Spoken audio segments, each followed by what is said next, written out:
Assalamualaikum warahmatullahi wabarakatuh. Perkenalkan, nama saya Elinda Putri dengan NIM 2414200012. Nah, saya di sini berasal dari Prodi Manajemen Bisnis Syariah dengan Fakultas Agama Islam.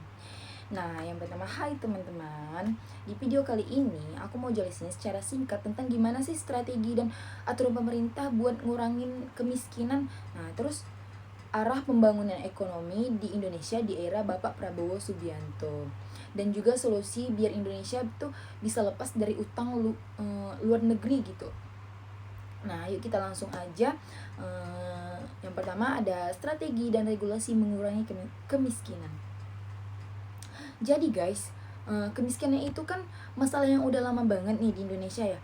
Nah, buat ngurangi angka kemiskinan, pemerintah tuh perlu banyak strategi yang jelas gitu. Contohnya kayak bikin pendidikan dan pelatihan kerja yang bagus biar orang tuh bisa dapat skill dan kerjaannya lebih layak gitu guys. Nah, yang kedua ada dukungan UMKM, kasih modal, pelatihan, dan bantu jualan online gitu. Nah, ada juga bantuan sosial kayak program keluarga harapan atau bantuan langsung tunai buat masyarakat miskin guys. Nah, terus yang gak kalah penting nih guys, bangun daerah-daerah terpencil biar ekonomi tuh nggak cuma muter-muter di kota besar aja gitu guys. Nah, pemerintah juga udah bikin berbagai aturan kayak misalnya soal undang-undang cipta kerja dan penyaluran dana di desa. Nah, supaya lapangan kerja tuh makin banyak dan ekonomi rakyat itu bisa jalan gitu guys. Nah, di sini aku ada ngambil salah satu studi kasus program yang sedang dikembangkan oleh Bapak Prabowo Subianto dalam mengurangi tingkat kemiskinan di Indonesia itu guys. Nah, aku mau nanya dulu ke teman-teman kayak kalian udah pernah dengar belum soal Koperasi Merah Putih Prabowo? Nah, di sini aku akan jelasin sedikit guys. Nah, jadi tuh program baru Presiden Prabowo ini yang tujuannya buat nguatin ekonomi rakyat dari bawah, nah terutama di desa dan kelurahan. Nah, lewat koperasi ini guys, masyarakat bisa dapat modal usaha, bisa jual hasil panen dengan harga yang lebih adil, dan juga bisa beli kebutuhan pokok dengan harga yang lebih murah dari sebelum-sebelumnya gitu, dari pada umum yang sebelum-sebelumnya gitu guys, sebelum ada Koperasi Merah Putih ini guys. Nah, yang kerennya lagi nih guys, koperasi ini tuh juga bantu warga buat ngembangin usaha sendiri guys, mulai misalnya lewat pelatihan atau pemasaran produk lokal. Nah, intinya sih program ini pengen bikin rakyat desa tuh lebih mandiri dan sejahtera gitu, tanpa harus tergantung sama tengkulak atau utang luar negeri gitu guys. Nah, kalau ini jalan terus, kalau program apa tadi program Koperasi Merah Putih ini jalan terus nih guys, Indonesia tuh bisa makin kuat dan ekonomi rakyat tuh bener-bener bisa naik kelas gitu. Nah, program ini tuh pertama kali diumumkan dalam rapat terbatas pada 3 Maret 2025 dan secara resmi diluncurkan ke publik pada tanggal 21 Juli 2025 nih guys.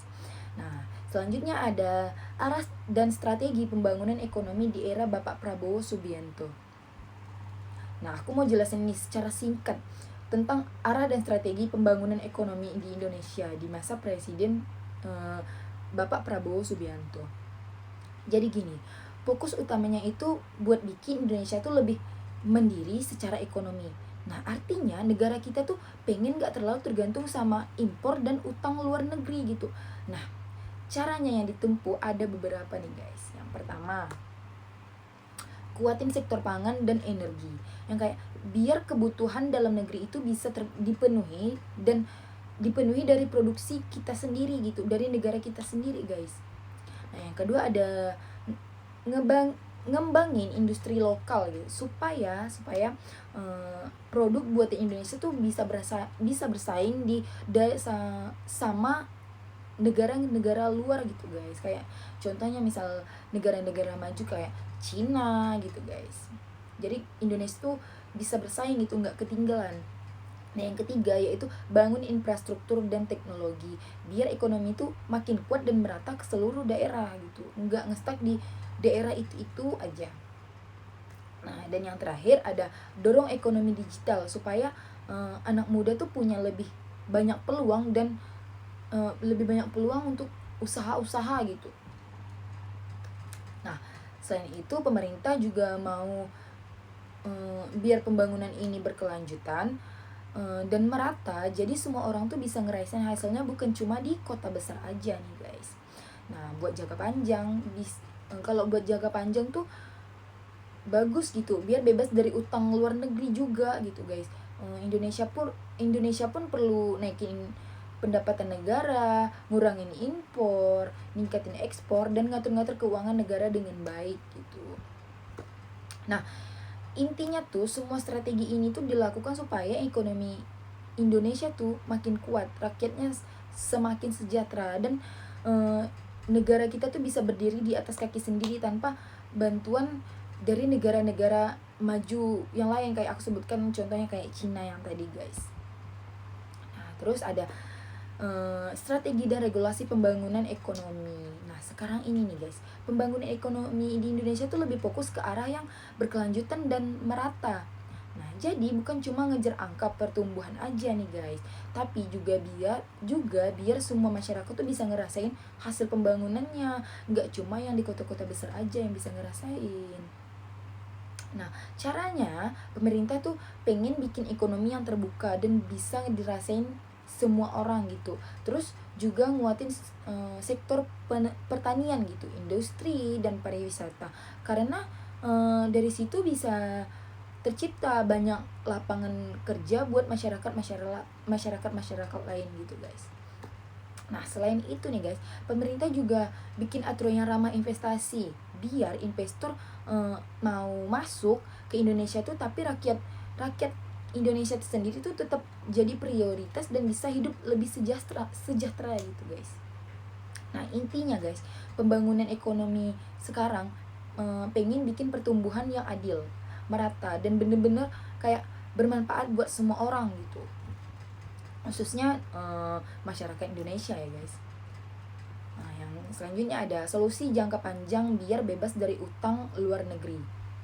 Nah, kalau ngomongin soal utang nih guys, utang di luar negeri gitu, sebenarnya itu nggak bisa langsung hilang dalam waktu yang singkat, tapi ada beberapa langkah jangka panjang nih yang bisa dilakukan biar Indonesia tuh bisa makin mandiri gitu. Nah, yang pertama, naikin pendapatan negara. Nah, misalnya lewat pajak dan pengelolaan sumber daya alam yang lebih efisien. Nah, yang kedua kayak ngurangin impor dan mulai produksi sendiri gitu di dalam negeri kita sendiri gitu, khususnya Indonesia, biar uang tuh nggak terus keluar negeri gitu. Paham kan teman-teman? Nah, yang ketiga, ningkatin ekspor produk jadi gitu, bukan cuma bahan mentah aja. Nah, yang keempat ada pengelola anggaran negara dengan bijak. Kayak kita tuh harus ngelola anggaran mereka tuh mengelola anggaran negara tuh dengan bijak supaya uang negara tuh dipakai buat dengan tepat dan nggak kebuang sia-sia gitu guys. Dan yang terakhir ada bangun budaya mandiri dan inovatif, apalagi di kalangan anak muda gitu guys, biar kita tuh bisa terus menciptakan peluang baru tanpa tergantung sama negara-negara lain.